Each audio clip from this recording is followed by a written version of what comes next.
तुमच्याशी संवाद साधण्याकरता, तुमची मतं जाणून घेण्याकरता मी इथं उभा आहे. मागच्या 2024च्या निवडणुकीमध्ये आपण मेजगावकरांनी मला काही प्रमाणात का होईना परंतु मताधिक्य दिलं. 19लाही बहुतेक दिलं होतं. म्हणजे अख्ख्या राज्यामध्ये वेगळी लाट असताना मात्र तुम्ही काही का होईना पण मला मतदान त्या ठिकाणी वाढीव दिलं. आपले त्या निमित्तानं आभार व्यक्त करतो. मागच्या निवडणुकीमध्ये सगळीकडे अख्ख्या राज्यामध्ये महाविकास आघाडीच्या उमेदवारांचा दारुण पराभव त्या ठिकाणी झाला. वेगळी वेगळी कारणं त्या ठिकाणी होती. मागच्या सगळ्या वक्त्यांनी सांगितलं की बाबा लाडकी बहीण योजनेसारखी योजना सरकारनं आणली. आम्ही देखील त्याचं स्वागत केलं. 1500 रुपये आमच्या माता भगिनींना देण्याचा निर्णय सरकारने घेतला. महाविकास आघाडीने आम्ही देखील त्याचं स्वागत केलं. उलट आम्ही सांगितलं होतं की आणखी जास्त वाढवून देऊ. पण कदाचित आपण त्या ठिकाणी विरोधी पक्ष आपल्या सगळ्या माता भगिनींना विषयाने प्रचार केला की बाबा आपण जर निवडून आलो तो योजना बंद होईल, असा प्रचार त्या समोरच्या लोकांकडनं राज्यामध्ये सगळीकडे झाला. आणि एकदमच नवीन योजना होती.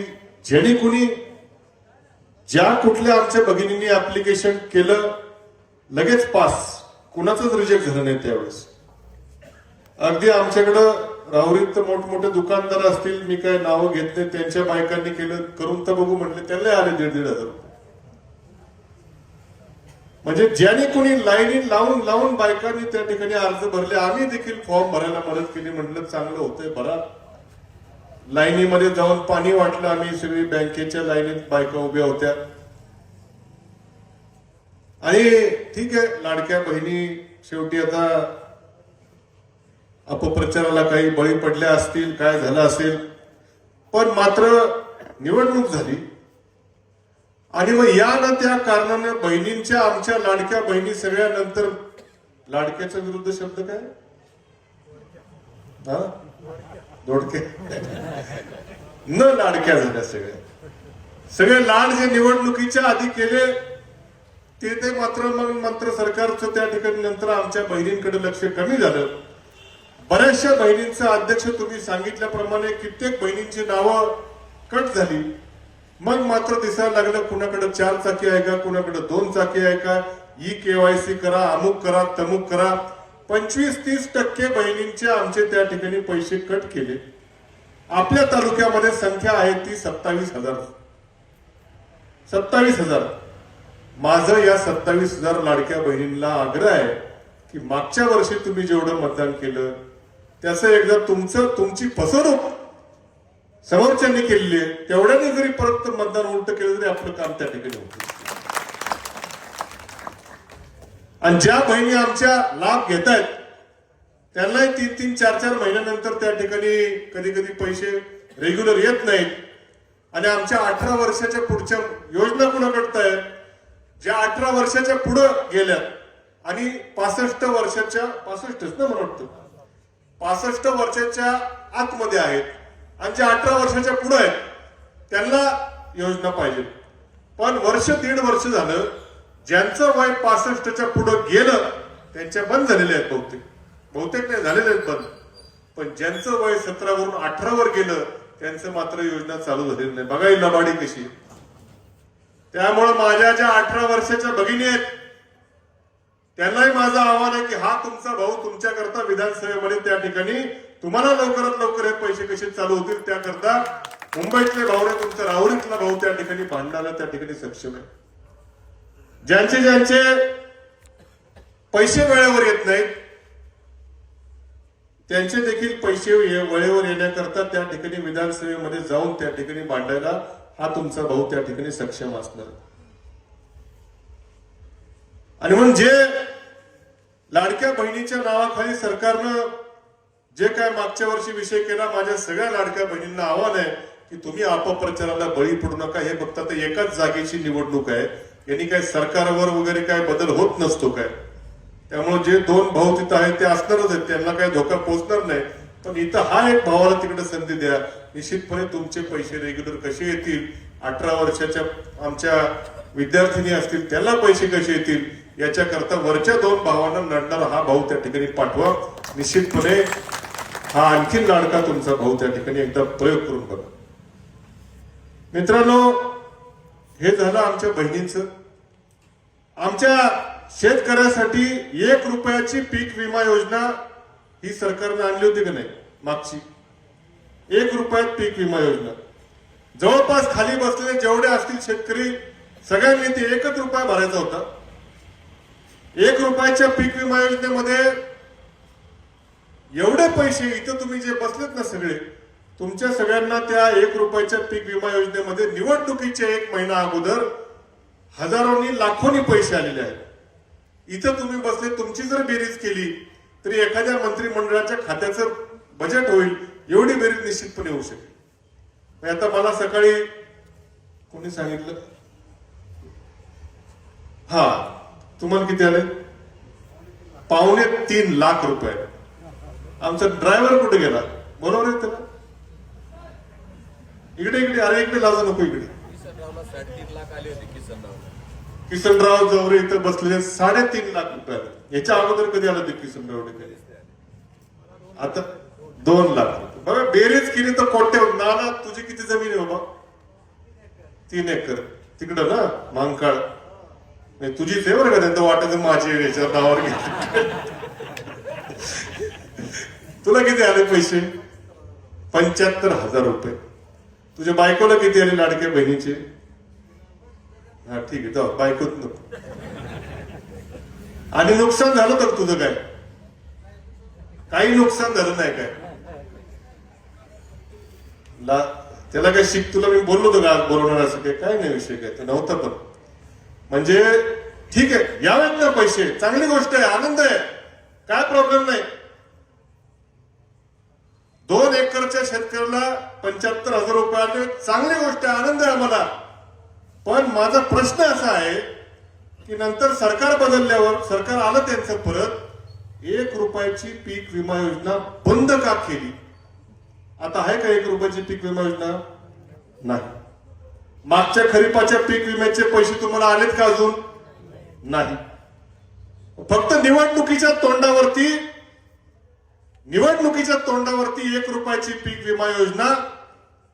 आणि त्याच्यातून कित्येक म्हणजे विमा कंपनीला, मला तर असं शंका वाटते, विमा कंपनीला सांगितलं असावं 4 वर्ष नुकसान, 4 वर्ष तुमचा फुल फायदा करून घ्या आणि तुमचा जो फायदा होईल 5व्या वर्षी अर्धा थोडा 25% लोकांना द्या, परत 4 वर्ष तुम्ही फायदा लुटायला मोकळे. जो तो यायचा मला निवडणुकीच्या वेळेनंतर मला सगळे सांगायचे मला एवढे पैसे आले, मला एवढे पैसे आले. मी म्हटलं रे ठीक आहे म्हटलं, पण आता ती 1 रुपयाची पीक विमा योजना त्या ठिकाणी का बंद केली? परत उत्तर काय दिलं सरकारने की त्या 1 रुपयाच्या पीक विमा योजनेमध्ये खूप घोटाळे घातले लोकांनी, कुणालाही पैसे आले. अरे मग ज्यांनी घोटाळे घातले त्यांना पकडा ना, त्यांना धरा, त्यांना ईडी लावा, त्यांना पण लावा ना ईडी. नुसती आमच्यावर नका सोडू ईडी नुसती. हे मुद्दे निवडणुकीच्या तोंडावरती जे सगळं तुम्हाला भूलभुलया केल्या, आमच्या बहिणींना फसवलं, आमच्या शेतकऱ्यांना फसवलं, आमचे लाडके भाऊ ते तर गेले वाऱ्यावर. त्यांना काय वेगवेगळे तीर्थक्षेत्राला पाठवणार होते, तीर्थक्षेत्राला. इथं सिनियर मंडळी कोण खूपच दिसत नाही. हा नको, जास्त कोणाला सिनियर म्हणलेले आवडत नाही, त्याच्यामुळे जास्त काय कोण त्यांची योजना बंद आहे. म्हणजे हे सगळं जे विषय झाला निवडणुकीच्या तोंडावरती, विशेषतः आमच्या शेतकऱ्याला त्या ठिकाणी मोठी फसवणूक त्या ठिकाणी झाल्यासारखं वाटतंय. आज अमेरिकेसारख्या देशाचा शेतकरी, त्याला आपली भारताची बाजारपेठ खुली त्या ठिकाणी झालेली. म्हणजे अमेरिकेमध्ये मी 2-3 वर्ष राहिलेलो तिथं. अमेरिकेमध्ये आपल्या भागात घेतल्या जाणाऱ्या पिकापैकी मक्याचं पीक तिथं मोठ्या प्रमाणावर घेतलं जातं. सोयाबीनचं पीक त्या ठिकाणी घेतलं होतं, गव्हाचं पीक घेतलं होतं आणि डेअरी प्रॉडक्ट्स जे आहेत या सगळ्या भानगडी जेव्हा उद्या एखादं समजा कापसाचंही त्या ठिकाणी घेतलं होतं, उद्या आपल्याकडे कापसाचे भाव वाढायला लागले, अमेरिकेतला कापूस इथं आला की लगेच भाव त्या ठिकाणी कोसळणार. त्यांना टॅक्सच नाही काय, 0% टॅक्स आहे, 0%. आपला कापूस तिकडे पाठवायचा म्हणलं का 18% टॅक्स आहे त्याला. पण तिकडचा कापूस जर इकडे यायचा असेल तर टॅक्स या सरकारनं काढून टाकलेला आहे. म्हणजे शेतीमालाचे भाव एक तर आधीच त्या ठिकाणी अवघड आहे. आता अमेरिकेसारखं तिकडे शेती किती असते माहिती का? अमेरिकेत शेतकऱ्याला, एका शेतकऱ्याला शेती किती असते? अमेरिकेतला गरीब शेतकरी जो म्हणजे गरीब नाही म्हणणार पण अल्पभूधारक शेतकरी, जसं आमचा नाना म्हणला मला 2 एकर आहे, अल्पभूधारक मध्ये आहे, तसं अमेरिकेमध्ये 100-500 एकराचा शेतकरी हा अल्पभूधारक असतो. 5,000 एकर 10,000 एकर असा शेतकरी म्हणजे मग जरा बऱ्यापैकी आपल्याकडचा 25-30 एकरावर. आणि विमानाने फवारे मारतात, सगळं मशीन, लेबरचा विषय नाही, सगळे मशिनरीने काम त्या ठिकाणी होतं. एवढा मोठा शेतकरी, एका शेतकऱ्याचा कापूस जर इकडं आला अख्ख्या जिल्ह्यातल्या याचं काम त्या ठिकाणी तमाम होईल. हे विषय थोडे बारकाईने आपण समजून घेतले पाहिजे. आणि म्हणून मला आपल्याला सांगायचं की मागच्या वर्षी सगळ्यांना त्या ठिकाणी भूलभुलैयामध्ये या सरकारनं असेल किंवा कुणी असेल त्या ठिकाणी ठेवलं. आणि आमच्या आदिवासी बांधवांसाठी आणि दलित समाजाच्या बांधवांसाठी देखील मला एक या ठिकाणी मुद्दा सांगायचा आहे की या महाराष्ट्र राज्याचे सामाजिक न्याय मंत्री, काय नाव त्यांचं, शिरसाट ना, संजय शिरसाट, त्यांच्या म्हणजे एक अशी बॅग पैशाची भरल्याचं व्हिडिओला तेच ना म्हणत, ते जाऊ द्या, बॅगेचं ते त्यांचे असतील, आपल्याला काय करायचं काय. पण ते संजय शिरसाट साहेब एकदा बोलले की या सामाजिक न्याय विभाग जो महाराष्ट्र शासनाचा विभाग असतो, सामाजिक न्याय, बघा इकडे बघा, इकडे माझा आवाज भरपूर मोठा काय अडचण आहे. सामाजिक न्याय विभाग जो या महाराष्ट्र सरकारचा असतो, त्या सामाजिक न्याय विभागामार्फत दलित समाजाच्या विद्यार्थ्यांना शिष्यवृत्ती देणं असेल किंवा वेगवेगळ्या दलित समाजासाठी घरकुलं असतील, आमच्या दलित समाजाकरता त्या ठिकाणी वेगवेगळ्या प्रकारचा निधी हा सामाजिक न्याय विभागामार्फत त्या ठिकाणी दिला जातो.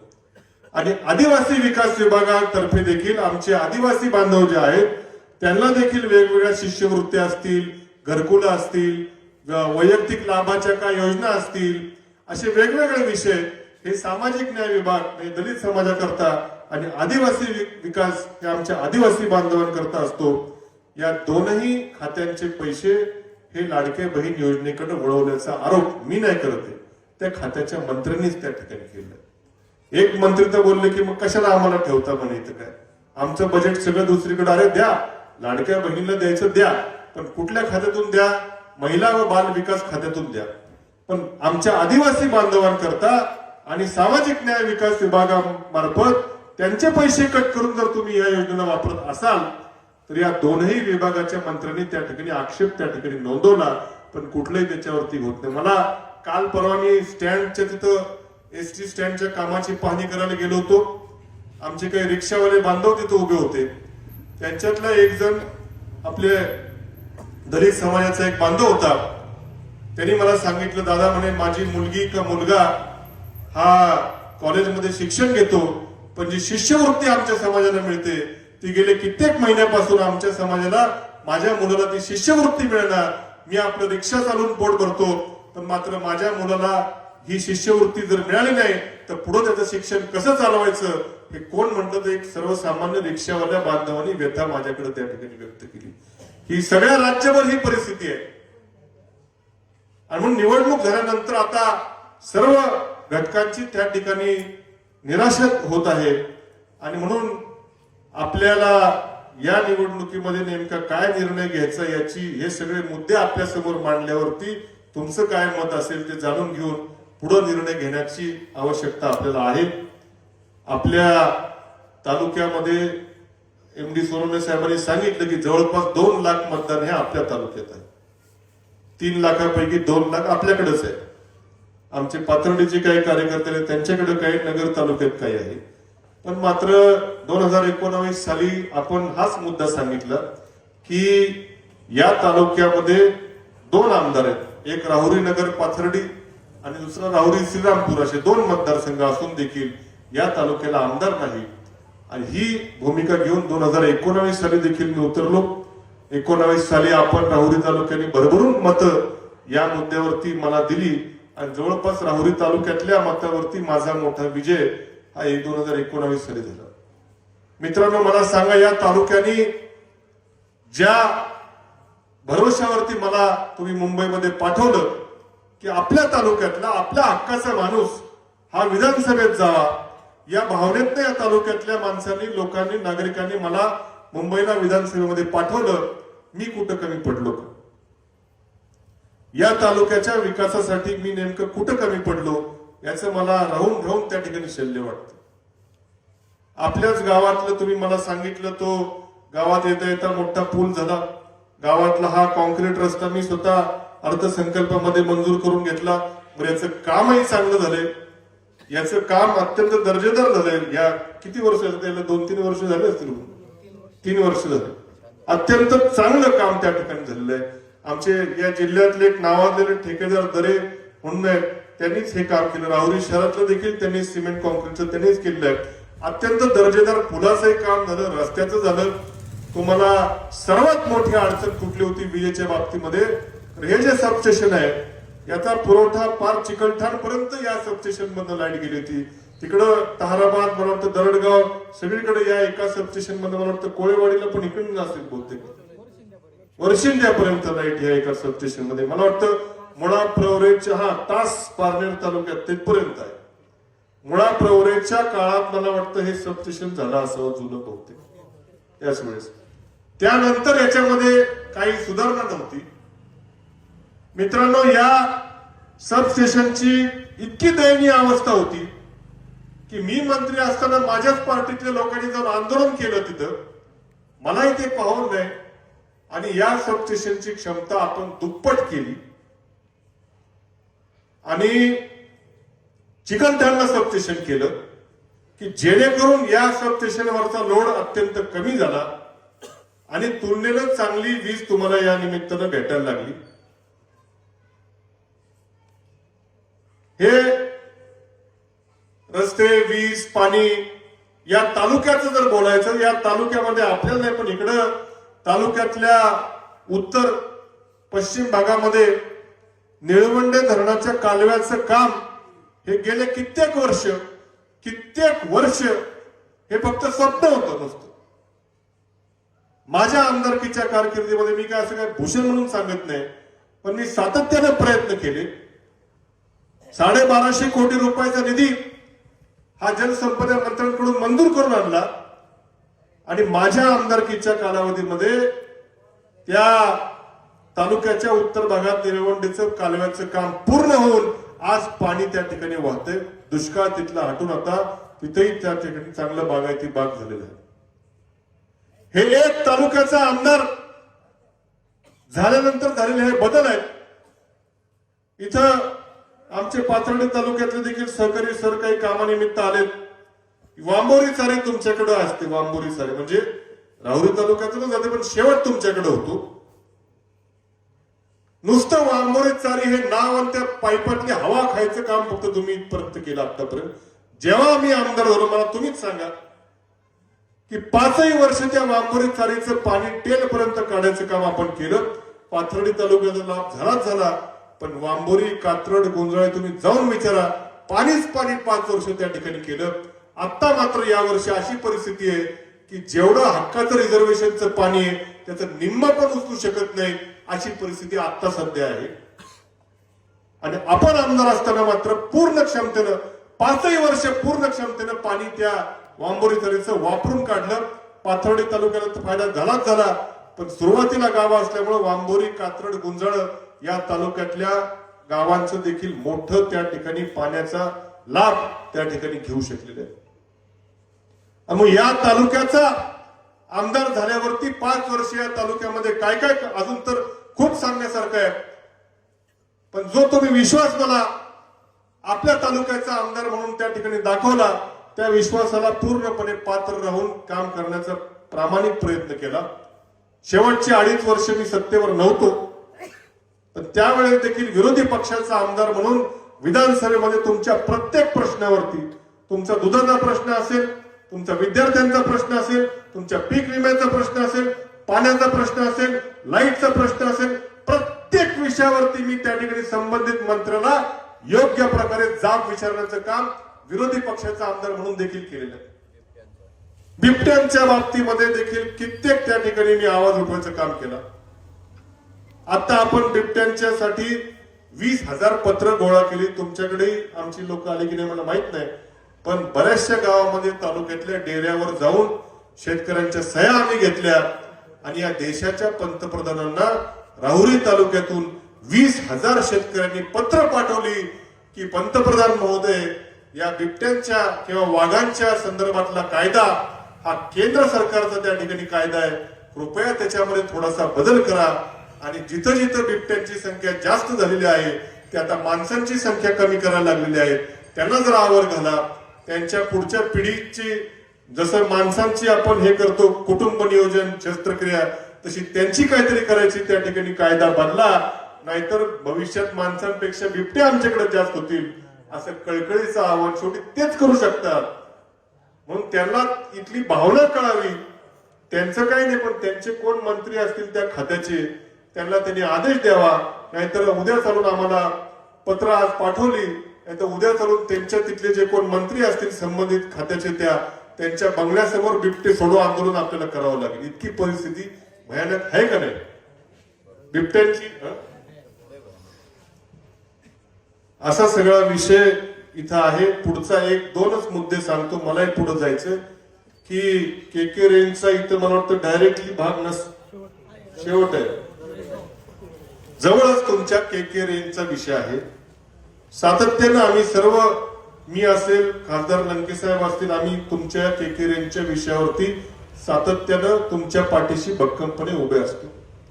नवीन एक संकट आपल्या भागाला येऊ घातलेलं आहे. मी म्हैसगावकरांना तुमच्या कानावरती हा विषय यावा म्हणून मुद्दाम या निमित्तानं सांगतो की के रेंजच्या लगतच्या क्षेत्रावरती 7,000 एकर जमीन, 7,000 वर का 700 नाही, 7,000 एकर जमीन ही या राज्याच्या उद्योग मंत्र्यांनी देऊ केलेली आहे देशाच्या संरक्षण खात्याला. कशा करता? तर दारू गोळा साठवण्याकरता, दारू गोळा साठवण्याकरता एक दारू गोळाची फॅक्टरी या जिल्ह्यात कुठतरी होणार आहे. दारू गोळा म्हणजे तुम्ही मी आल्यावर बोला तो दारू गोळा नाही, ते फटाकडे झाले जे युद्धामध्ये तुम्ही टीव्हीत बघत असाल इराणच्या आणि इस्रायलच्या, त्या दारू गोळा साठवण्याकरता 7,000 एकर जमीन ही के रेंजच्या क्षेत्राबाहेर आम्ही तुम्हाला देऊ असं कोण कोणाला म्हणालं? तर या महाराष्ट्र राज्याचे उद्योग मंत्र्यांचं पत्र आहे. कुणाला आहे? तर देशाच्या संरक्षण मंत्र्याला आहे. म्हणाले उद्योग मंत्री, पत्र पाठवलं संरक्षण मंत्र्याला, अरे पण ज्याची जमीन आहे त्याला कुणाला विचारलं का? 7,000 एकर जमीन कित्येक शेतकऱ्यांची आपल्या कुठं जाईल आता नेमकं माहित नाही. म्हैसगावची जाते का चिंचाळ्याची जाते का अजून मलारवाडीची जाते का आमची राहुरीची जाते काही, बट 7,000 एकर जमीन लगतची आहे. हे पत्र आहे, मी याचं काही वेग बोलत नाही, मी कधी पत्र त्या ठिकाणी बघून त्या ठिकाणी आरोप मी करतो. आणि मग या राहुरी तालुका काय फक्त तुम्हाला प्रकल्प त्या ठिकाणी करायचं आणि आम्ही मात्र आपलं पुनर्वसन आमचं करत बसायचं, झगडत बसायचं, एवढाच उद्योग आहे? करा, दारूगोळा देशाच्या संरक्षणासाठी लागणार आहे. अरे पण जिथं कुठं जिरायत जमीन असेल तिकडे करा ना. उद्योग मंत्री मला वाटतं कोकणातले आहेत, तिकडे काही खूपशी शेती होत नाही, तुमच्याकडे करा, तुम्ही घ्या तिथं जरा स्वाभिमान देशाचा जरा थोडा. पण उठलं सुटलं की सगळे प्रकल्प आपल्याकडेच. म्हणून मला त्यांना माहिती तर राहुरी तालुक्यात काय आता आवाज उठवणारं कोण नाही, हे मागच्या वर्षीच आहे, 2025 मधलं पत्र आहे माझ्याकडे. म्हणून मला या राहुरी तालुक्यातल्या जनतेला विश्वास द्यायचा आहे. उद्या चालून आपला निर्णय झाला निवडणुकीच्या याच्या संदर्भातला, तर इथला तालुक्यातला आमदार जर विधानसभेत झाला तर 1 इंच देखील जमीन त्या दारुगोळा फॅक्टरीसाठी त्या ठिकाणी साठवणुकीसाठी आपण जाऊ देणार नाही. मोठा संघर्ष उभारू, मोठ्या ताकदीनं लढू. या तालुक्यातल्या शेतकऱ्यांच्या पोटा पाण्याच्या व्यवस्थेला धक्का लागणार नाही याची काळजी आपण निश्चितपणे घेऊ एवढंच सांगतो. आणि शेवटचा मुद्दा की इथं आपल्या डॉक्टर तनपुरे ग्रामीण शिक्षण संस्थेचं विद्यालय आपल्याकडे इथं आहे. आमच्या वडिलांनी मोठ्या आपल्या परिसरावरती असलेला जीव असेल, प्रेम असेल, जिव्हाळा असेल, आपल्या मुलांना हायस्कूलचं शिक्षणाकुठं करता लांब जावं लागू नये म्हणून आपल्या इथं अनुदानित विद्यालय उभं केलेलं आहे. परंतु मात्र मागाशी कोणीतरी सांगितल्याप्रमाणे विद्यार्थ्यांना 10वीची परीक्षा द्यायला मला वाटतं राहुरी कारखाना, राहुरी फॅक्टरी ना, सोनगाव, सातरळ किंवा राहुरी फॅक्टरी एवढ्या लांब त्या ठिकाणी जावं लागायचं. पेपरला उशीर झाला तर वर्षच गेलं ना. आणि म्हणून आपण मागच्या वर्षी प्रयत्न करून आपल्या SSC बोर्डाला विनंती करून पत्रव्यवहार करून आपलं केंद्र इथंच आता केंद्र झालेलं आहे. त्यामुळं दरडगाव असेल, म्हैसगाव, चेरी, चिकलठाण, कोळेवाडी, ताराबाद या सर्व लोकांकरता आता इथंच 10वीच्या मुलांची परीक्षा झाली का? 10वीची इथं पार पडलेली आहे. म्हणजे एकदम म्हणजे कमीत कमी 2 मुलांना तरी वर्ष वाचलं असेल, जायला पेपर लेट झालं नसल्यामुळे. आणि म्हणून हे शेवटी आपल्या तालुक्याबद्दल आपल्याला त्या ठिकाणी कळवळ आहे. कदाचित मी म्हणत नाही, मी काय खूप काय लय मोठे देवे लावले असं मी म्हणणार नाही. काय मी माझ्या परीने कामं करायचं, मी कामं करण्यामध्ये एवढा गुंतून गेलो, दिवस रात्र माझ्या डोक्यामध्ये एवढाच विषय होता. मला थोडी धास्ती होतीच की 3 पक्षाचं सरकार आहे, कदाचित मध्येच गेलं तर आपल्याला वेळ कमी भेटेल म्हणून जास्तीत जास्त दिवस रात्र कष्ट करून या तालुक्याकरता आपल्याला काय जास्तीत जास्त आणता येईल याचा अहोरात्र विचार त्या ठिकाणी आपण करत होतो.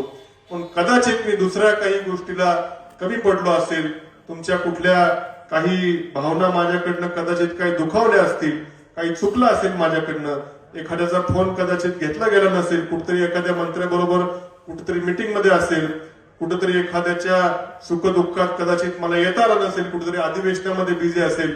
परंतु याचा असा अर्थ नाही की काय माझं तुमच्यापासून खूप अंतर त्या ठिकाणी पडलं, असं नाही. मनामध्ये आपल्या तालुक्यातल्या मतदारसंघातल्या जनतेविषयी अतोनात प्रेम आणि विशेषतः या भागाबद्दल तर आमच्या कुटुंबियांचा असेल, हे अत्यंत हा भाग इथला हा कायम आपल्या बरोबर राहण्याचं काम तुम्ही केलंय. जर मी कदाचित कुठं चुकलो असेल तर तीही माफी मी त्या ठिकाणी मागतो, मान्य करतो माझ्या काही चुका झाल्या असतील. कदाचित मी ओरडून तर काय कुणाला बोललो नसेल, पण कदाचित थोडंसं काय बघण्यात गडबडीत काय झालं असेल. राग येतो माणसाला की अरे मंत्री झाला बघितलं पण नाही माझ्याकडे, असं वाटणं साहजिकच आहे ना. पण तसं काय माझ्या मनात नव्हतं. जे कोण हसले त्यांच्याविषयी खरं झालेलं दिसतं, तसं काय नव्हतं. त्यामुळं तसं काय असेल तर मोठ्या मनाने थोडस मला माफ करा, काय चुका झाल्या असेल तर ते सुधारून घेईल. आणि आपल्या सर्वांचं तालुक्याभराचा हा सगळा दौरा झाल्यानंतर आणि पक्षाच्या नेतृत्वाशी चर्चा केल्यानंतर आपण योग्य तो निर्णय त्या ठिकाणी घेऊ एवढंच या निमित्तानं आपल्या सर्वांना सांगतो. एवढा उशीर होऊन देखील तुम्ही मोठ्या संख्येने इथं आलात त्याबद्दल मनापासून सर्वांचं आभार व्यक्त करतो. धन्यवाद.